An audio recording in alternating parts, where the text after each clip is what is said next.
Welcome to Watch Symposium. I'm Austin. What's the state of the secondary watch market here in October 2023? Is it going up? Is it going down? Is it healthy? Is it hurting?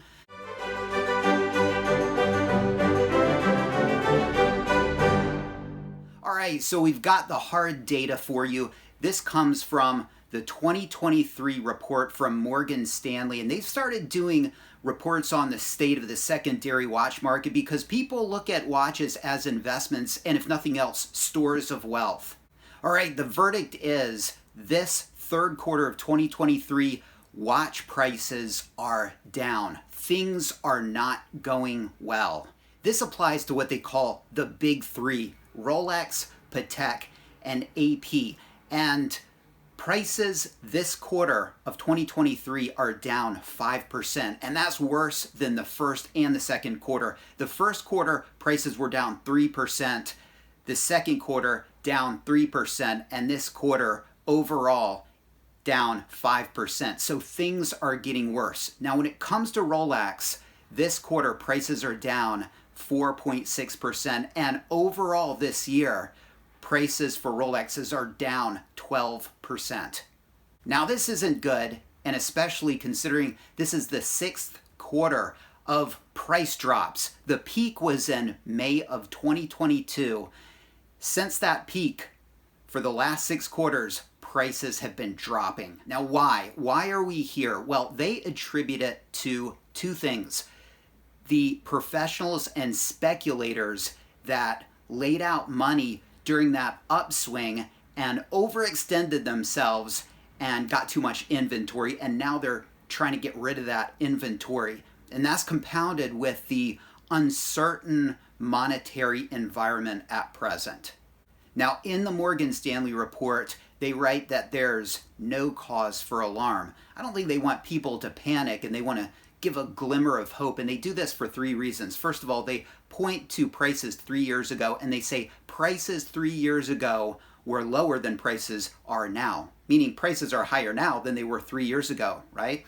And they also point to demand. Demand is still high, inventory is still low, and value retention is still there. But is there cause for alarm? I think there is. Let's go through some of their points that were supposed to ease our minds. First of all, to compare prices now to 3 years ago is a little strange. That was during the upswing, and we're in the downswing. And so that's the whole point. Prices are going down, and where's the bottom? Now, they point to value retention. Rolexes are up 27%, but that's an average, and it really depends on what piece you're talking about. We'll talk a little bit more about that later. Now, they point to the fact that demand is still high and inventory is low. If you go to an authorized dealer, there are no watches there. 100% of the watches are sold. And those 2 points, the demand and the lack of inventory, are related.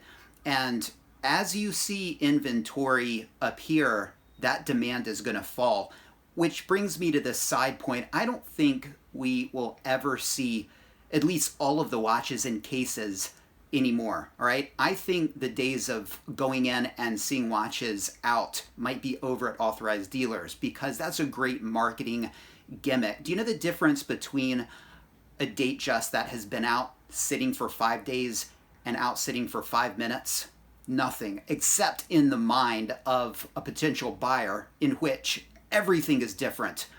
The immediacy and the need to pull the trigger at that very moment, and that can drive decisions. I think authorized dealers know that, and so they're not going to put pieces out there. I think they're going to keep pieces in the back. They're going to suss out what people want and make it look like you're very lucky to get a piece. So it's in this way, I think, that authorized dealers, not Rolex, but authorized dealers, the middlemen, are going to try to perpetuate this idea that we don't have watches, you're lucky to get them, and create this artificial demand. I think it's going to come from the middlemen, not Rolex. According to the report, Rolex prices are up 27%, but that is comparing the retail prices you can get these pieces for at the authorized dealer to what they're selling for on the gray market. And that's an average of all the pieces. So you're much better off thinking about specific pieces, because if you just go in and you get anything that you find it at an authorized dealer. It doesn't mean it's worth 27% more the second you walk out. It depends on the piece. So something like a ladies piece or a two-tone Datejust with diamonds on the dial, diamonds on the bezel, if you walk out and try and sell that, you're probably going to lose money. As watches reappear in the cases of authorized dealers, and that's assuming they do, and that authorized dealers will start to put their stock out instead of just keeping it in the back, sussing out what people want and bringing out the pieces one at a time to sort of create that illusion that you're getting something special. Assuming they do start putting them out, you're going to see them reappear in the opposite way that they disappeared during the upswing. So you're going to see ladies pieces, you're going to see Datejusts with diamonds on the dial, diamonds on the bezel, and then gradually you're going to see lesser steel pieces and then precious metal versions of the professional watches, and eventually, if you're lucky, you're going to see perhaps a sub. Are you ever going to see a Daytona? Probably not. Those will always be very popular. I don't think you'll ever see those in the cases again, no matter how good things get. So should you be buying right now? Well, that depends on the model in question, and it depends on what period of watch. If you're talking a modern watch and you have access to a desirable model, go for it. If you really want the model and it's not so desirable, you know, it's a two-tone Datejust with diamonds all over it, and that's what you're looking for, could be a good time to buy. When it comes to vintage pieces and neo-vintage pieces, 5 digits, it could be a good time to buy, but that's assuming things don't go lower and this dip doesn't continue. And I have a feeling it will all through 2023 and into 2024.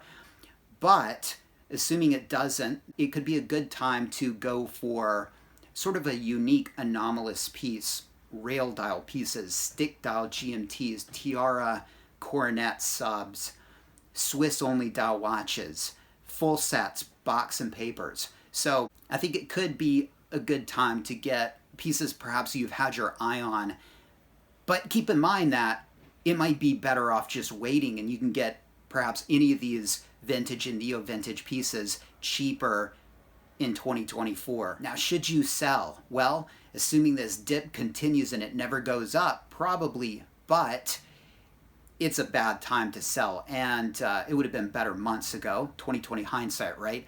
But let me tell you a few anecdotes that demonstrate why you're kind of going to get screwed here in this third quarter of 2023 if you try to sell your watch. All right, I had a friend try and sell a double red Sea Dweller here in Japan, and the person would only take it on consignment. Now, that's probably what you're going to find. Many shops are going to want to take pieces on consignment, and the shop wanted to sell this watch for 4,250,000 Japanese yen. That is really low for a beautiful double red Sea Dweller.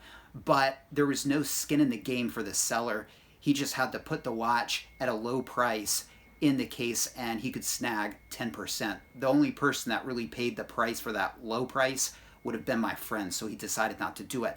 Another friend that I have sold a 16570 months ago. All right, he kind of missed it. He kept an eye on the listing. The seller put it up, and gradually the price started dropping until my friend reached back out to the seller and said, "I'll buy it back for the price I paid for it." And the seller did it.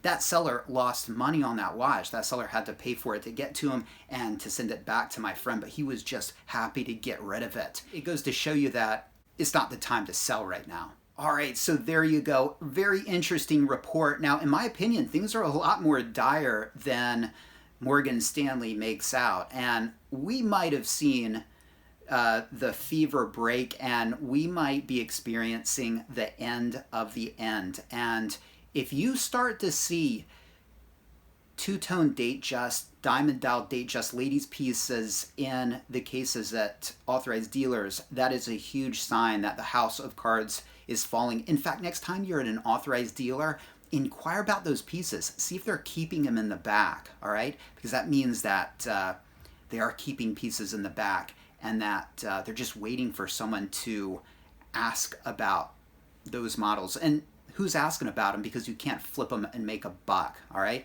People are asking about the watches that they can immediately turn a profit on, the Daytona GMT steel sub, those kind of watches.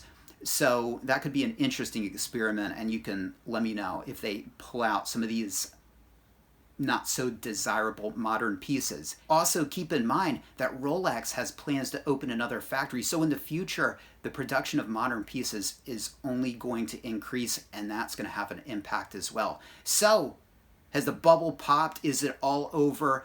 Things are going down. I think they're going to go down further.